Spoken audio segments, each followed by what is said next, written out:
근데 아까 이렇게 말씀하시면서 혹시 빠뜨린 말씀이 있으시면 제가 그런가들 중에서 혹시 보충할 말씀 있으세요?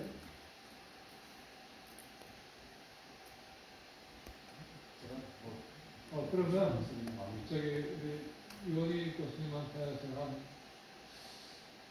5분 정도 시간 드리겠습니다. 토론이 정말 유익한 토론이었습니다. 제 발표를 좀 보완도 하시면서 새로운 과제를 제시해주는 그런 토론이었습니다. 조한희 의원님께서 말씀해주신 아주 중요한 키포인트가 이 지방재정 확충을 이야기하면서 사실은 교육재정과 연계를 생각해야 됩니다. 지금 교육은 지금 별도로 이렇게 되고 있는데 지방교육교부금으로 이렇게 되고 있으니까 교육은 재정에 관한 중앙정부와의 관계라고 생각하고 있습니다. 또 지방교육교부금을 통한 교육청 예산은 초중등만 하고 있고 고등교육이 분절되어 있습니다. 그리고 도하고도 분리되어 있습니다. 근데 집행기관은 분리되어 있지만 시민기관, 의결기관은 경기도 의회에서 다 하거든요. 그러니까 사실은 행정과 교육행정을 연결시킬 수 있는 중요한 역할이 사실은 지방의회입니다. 사실은 이 지방행정을 위해서 교육재정을 쓰지 못한다면 제가 지금 이번에 총장을 맡게 되면서 고등교육과 초중등교육을 좀 연결시키는 노력을 하려고 합니다.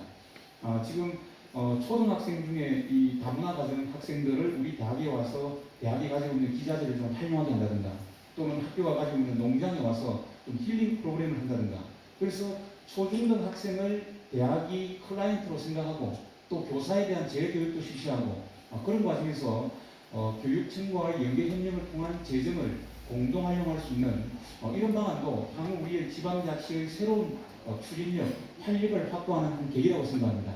그래서 이 부분도 우리 경기도 의회 의원님들과 좀 긴밀하게 상의를 해서 교육재정 문제를 어떻게 지방자치와 접목할 것인가 한번 고민해 보려고 합니다. 또 진세혁 교수님하고 이용환 박사님의 토론도 서로 맞물리 있다고 생각합니다. 진세혁 교수님께서 아주 중요한 게 중앙과 지방의 관계가 아니라 이제 광역과 기초의 관계도 중요하다는 말씀을 하시거든요. 보통 우리가 아버지한테 한 대 맞으면 그냥 괜찮은데 형님한테 맞으면 엄청 억울한 겁니다. 중앙정부가 해주는 조정 못지않게 광역단체가 조정 기능을 해줘야 되는데 여기서 서러움을 당하지 않도록 좀 세밀한 기후가 필요하다.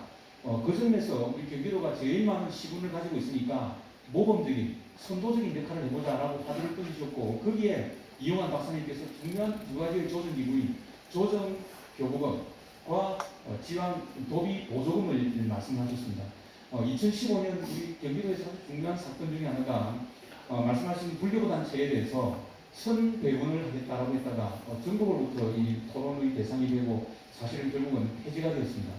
말씀하신 대로 경기도 31개 시군의 다양한 위상에 따라서 배분 기준을 어떻게 할 것인가 아주 중요한 과제고 맞물려서 지방비 보조금도 이번 기회에 기초정부의 입장을 좀 고려를 해서 기초정부 입장에서 한번 좀 전면적인 재편이 필요하지 않을까 생각합니다.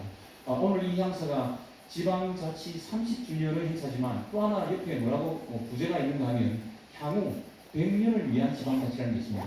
지금 말씀하신 이런 과제는 향후 새로운 100년을 행할 수 있는 아주 중요한 과제고 우리 경기도 의원님들 입장에서 역사에 획을 그을 수 있는 또 다른 지방자치의 출발점이 되리라고 생각합니다. 고맙습니다. 예, 오늘 대단히 중요한 말씀들이 많이 나와가지고 저도 몇 가지 좀 참고를 하고 싶은데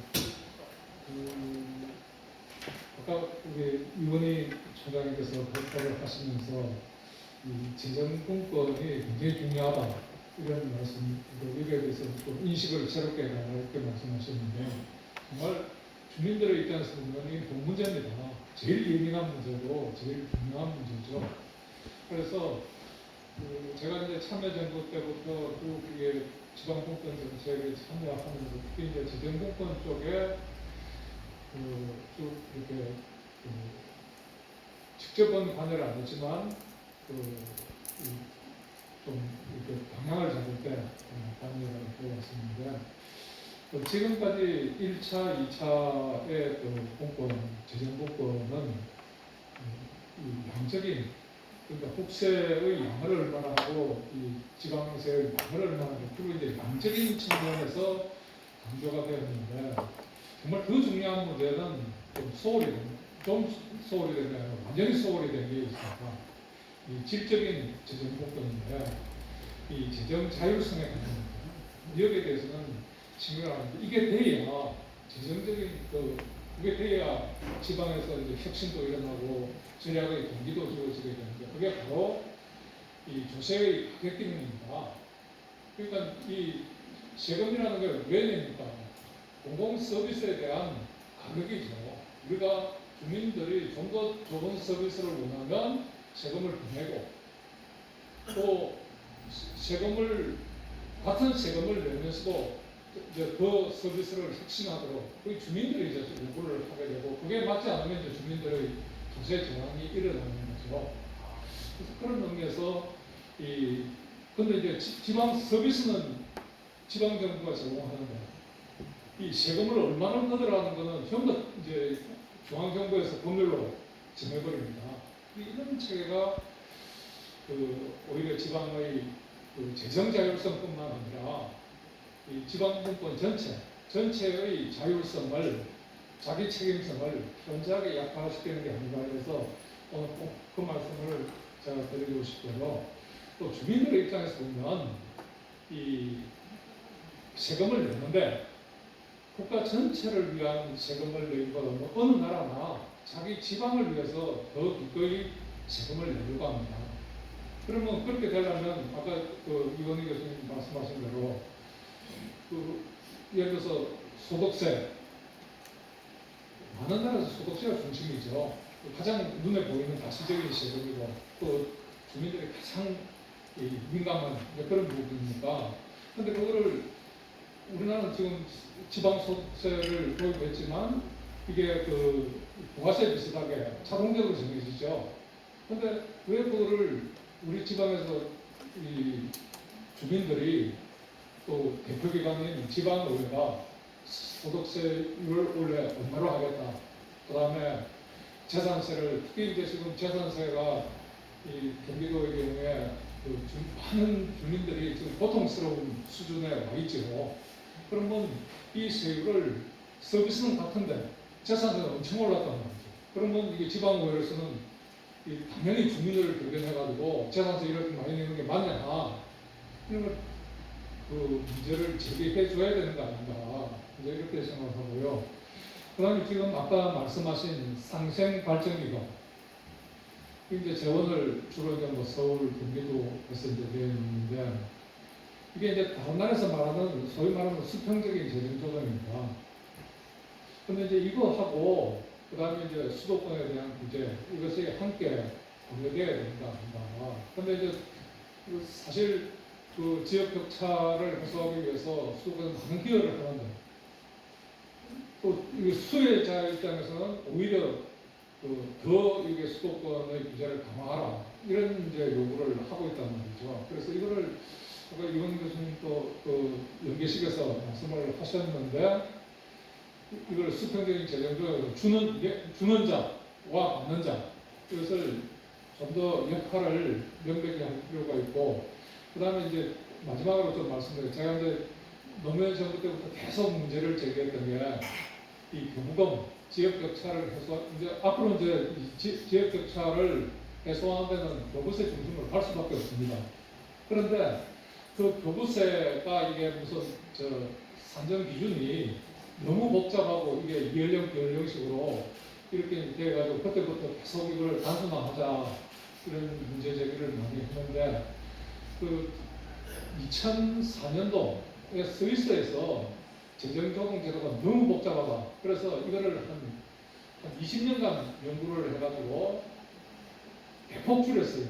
그 기준을 대폭 줄여가지고 지방의 재정 능력 한 가지 기준만 제시해가지고 그것을 재정 능력의 격차를 몇 프로까지만 인정한다.